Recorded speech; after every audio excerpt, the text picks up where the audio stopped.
Hey there, this is Sam from barbershopquest.com, and today I'm at the Eagle Rock Park in Orange, New Jersey.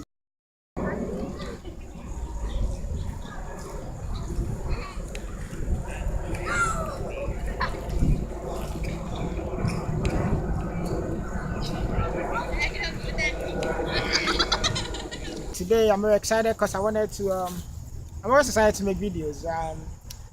But this video in particular is a video that I want to talk more about increasing awareness and turning thoughts into results.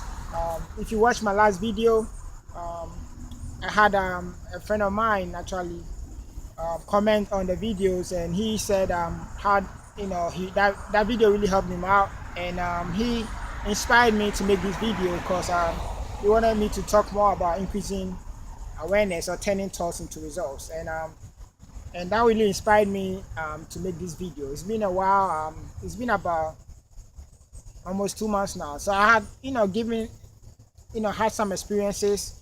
I have learned during those period, and I also done some more research on how to harness your thoughts and turn them into results. So I talked about how there's two aspects of us. The part of us that really wants us to take actions and move towards our ideal self or our true self, and then there's also the other side of us, or the other voices. In the other video, I call them the gremlins. That actually is always holding us back and keeping us from taking the actions that we want. So usually um, we know what we want to do, but the other side of us, or the good voices, always pushes us or tells us to do it. You can do it, or this is how you're gonna do it. Take action. Whilst the other side of us um, is usually pulling us back or holding us back. Giving excuses or giving us phobia, scaring us. Saying things that will actually hold us back from taking the actions that we really that's gonna get us the results that we want. In my first video, I also talked about how there are two states of consciousness, right? The higher state of consciousness and then the lower state of consciousness. And then I talked about how the higher state of consciousness is the point where we are usually aware of the thought processes in our head. During that point, we are really aware. We make clear choices. Um, you know we we exercise our willpower, and we feel like more in control. So that's like the higher state of consciousness. And then I talked about the lower state of consciousness, which is the point where we are sort of like in an autopilot mode. So we are really not this this place, and the seeds are usually are dropping around me from the trees. It's kind of um it's interesting, but so in the lower state of consciousness, where we are not aware, we are in autopilot, and we're really not in control. Damn, this girl. So we are really not in control, and these are points where we get to do things that later we tend to regret, or things that we don't want to do. um Later on, when we switch back into awareness. I also talked about how I learned from Robbins that 80% of whatever we want to do is going to be based on our beliefs, and then 20% is going to be based on the skill or how to do it. And so I went further to talk about how we all know what we want to do. We all even actually know how to do. I mean, how to get to the results that we want. And the only problem is we haven't done it. So I realized that we are not we cannot always be aware all the time. There are times where, as we have been designed, or however people have different philosophies on human beings. But I believe that however we're created, we're created in such a way that we don't have total control of ourselves. There are certain actions or certain behaviors we don't have any control over, and that's to help us to survive. So for instance, if we are thinking about every single thing every moment in time, then it's going to be a heck, right? It's going to be very hectic. Right? So for instance, if you are driving, you don't have to think about every other details, like certain automatic things to take over. So for instance, if you're driving, you could be focused on the road, have the steering wheel, but at the same time you have your feet on the pedal and the brake and the gas pedal. Then there's different things that is happening at the same time that your body is processing. But at that point in time, you only have control over only a limited actions, right? If you understand what if you've driven for a while, you understand what I'm saying. So that in that case, you don't have full control. So another example is, for instance, blinking, right? You have no control over blinking, and also like sneezing or your heartbeat. Those are involuntary things. So that you have no control over, but you need them to be going on in order for you to survive. But not so you have to also be aware of that. But in spite of that, there's also a huge portion of us that of our belief system, of our psyche, that we have control over, that we can harness to get us to the results that we want. So one thing I realized, the first thing I realized that could help us, that has been helping me and it could help us change our beliefs, is I consciously remembering yourself or putting up triggers. So one thing I do is like if you see my phone, I have, if you go to my music, my if you go into my music file on my phone, you see that I have music, or my playlist is made up of music that is helping me enforcing a belief, right? So I have various different different genres, and I have rap, but it's a rap that is like maybe helping me to be like go for it more, or to be strong. I have R&B, different kinds of music, different artists, but they are the lyrics or the messages enforcing beliefs that is helping me to get what I want. So you need to be conscious of whatever music you're listening to. Of course, there's going to be times that you have music coming into you that you have no control over. In that case, you filter it out. It will come to you anyways, but then you have to consciously and proactively select music that is gonna reinforce your beliefs. Music is a powerful way to reinforce or to shape the belief that you want. If you have ever had yourself like wake up in the morning and have yourself singing the music that you heard the other day, yeah, so I thought about that. I was like, oh, if that's happening, then whatever music you're listening to is gonna shape your unconscious, or it's gonna shape your belief in some way. So take control over it, right? Next thing is on my sometimes on my car, what I have is I have written something, like I'll say, oh, I usually will write something that I wanna and I want to remember. Like for instance, I write you are gonna be a success. Like I write it on the paper, and then I'm gonna put it on my dashboard. Not covering anything, but on the dashboard where I could see it. So anytime I get into the car, that's the first thing I see. When I go out, I get out of the car coming, I see it all the time. So it's like reinforcing my beliefs that, oh, you are great, or speak more, or do something. Whatever you want to put it, just customize it to yourself, and that's a great way to reinforce or to shape your beliefs. So I realized that once you're doing that consistently, it's kind of like suppressing the negative beliefs or the gremlins, and they kind of suppress them for a while. But however, the ultimate thing that totally suppresses the gremlins is taking action.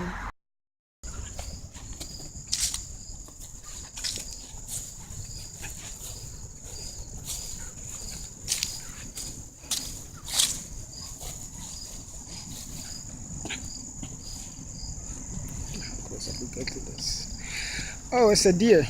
So I don't know how close I could get to this, but let's see.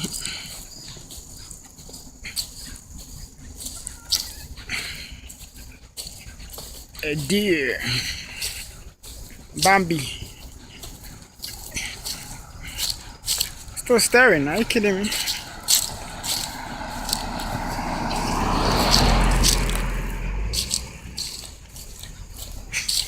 Wow.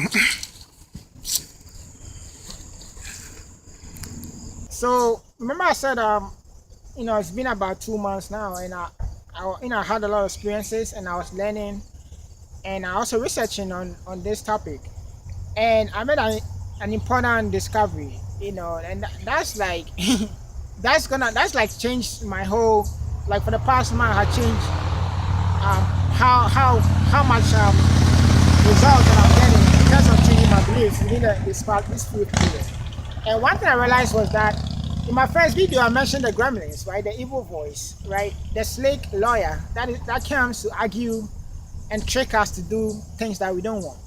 Um, and so as I was researching on it, what I got to realize was that the gremlins are actually there to help us, right? Isn't that something? That this evil voice is actually there. I mean, the gremlins are actually there to help us. So you'd be asking Samuel, how is that possible? How are they helping me anyway, right? But before I talk about that, you need to learn that anything in life, or what I call it, like the pain pleasure principle. And what I realized was that anything in life we do is to get pain or to get pleasure. The pain pleasure principle. And if you know Anthony Robbins, I mentioned in my first video, I talk a lot about him. He goes into details about that. But in general, you have to realize that anything we want in life, anything we do each day, or whatever, is for us to survive, and also it's for us to get out of pain into pleasure, right? We are either avoiding it in one way or the other. Now, what is painful to you, or what is pleasurable to you, is variable, right? It depends on the individual. But whatever you're doing each day and day in and day out is for you to get out of pain into pleasure. Now, once you have understood that, and back to the gremlins that I was talking about, once you understand the pain pleasure principles, and you understand that the gremlins are there to help us get out of pain into pleasure, then you realize, then you basically, once you understand that concept alone, you are like way ahead of the game in terms of changing your beliefs and getting the results that you want. So how does gremlins help us in any ways, right? What you have to realize that our gremlins are there to help us get into pleasure. However, it's the way in which, the means by which they get us into pleasure, that's a problem, right? So they don't know what is good for whether the means is destructive or not. All they know is that their main purpose is to get us into pleasure. So, for instance, like a smoker, right? You might be amazed if I tell you that somebody that smokes, or somebody that drinks, or is abusing drugs is getting the same pleasure, or it's actually trying to get the same kind of pleasure that somebody that is out in the woods, exploring nature, getting good feelings for it, or out with friends, talking, having a good time, connecting with people, engaging in hobbies, traveling, studying, whatever things that they're doing, but it's bringing them pleasure. They get the same pleasure that somebody that is smoking, drinking, or doing drugs is getting. But don't get me wrong, they might be getting an intense form of pleasure from smoking, drinking, doing those kind of things, different from these people. But again, they all getting, at the end of the day, they're all trying to get out of pain into pleasure. Like they're getting some kind of pleasure from it, and that's why these things are very addictive, because it's like it's the short way to get into pleasure, right?